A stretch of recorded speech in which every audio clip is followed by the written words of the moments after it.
రాజన్న సిరిసిల్ల జిల్లా కలెక్టర్ కు BRS working president KTR క్షమాపణ చెప్పాలని డిమాండ్ చేశారు ప్రభుత్వ విప్ ఎమ్మెల్యే ఆది శ్రీనివాస్. బీఆర్ఎస్ నేతలు బరితెగించి వ్యవహరిస్తున్నారని మండిపడ్డారు.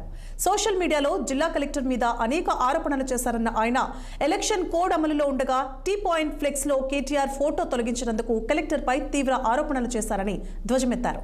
ఇక ఐపీఎస్ అధికారులు తమ ప్రభుత్వం అండగా ఉంటుందని సిరిసిల్లలో ఆది శ్రీనివాస్ స్పష్టం చేశారు.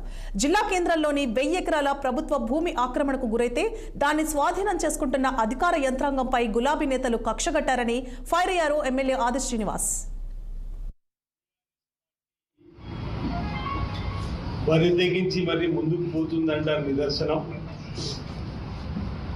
వారు మానసిక ఆనందం పొందటానికి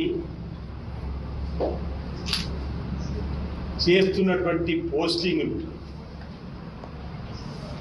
రోత పుట్టించే రాతలు, పిచ్చి పిచ్చి ప్రేలాపనలు ఇప్పటికే సిరిసిల్ల బీఆర్ఎస్ భవన్ కబ్జా గురైన ప్రాంతం నుంచే ఐఏఎస్ అధికారిని పట్టుకొని అనరాని మాటలంటూ సన్నాసని పదం వాడిన రోజే మేము తీవ్రంగా తప్పుపట్టినాం.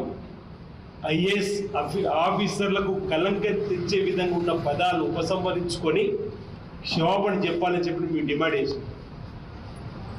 మొట్టమొదటిగా నేను మాట్లాడిన తదుపరి రాష్ట్ర ఐఏఎస్ సంఘం, రాష్ట్ర ఐపీఎస్ల సంఘం, రాష్ట్ర ఐఎఫ్ఎస్ల సంఘం కూడా కేటీఆర్ గారికి బహిరంగంగా క్షమాపణ చెప్పండి అని హెచ్చరికలు జారీ చేసినప్పటికీ కూడా వారి యొక్క ఆలోచన విధానాన్ని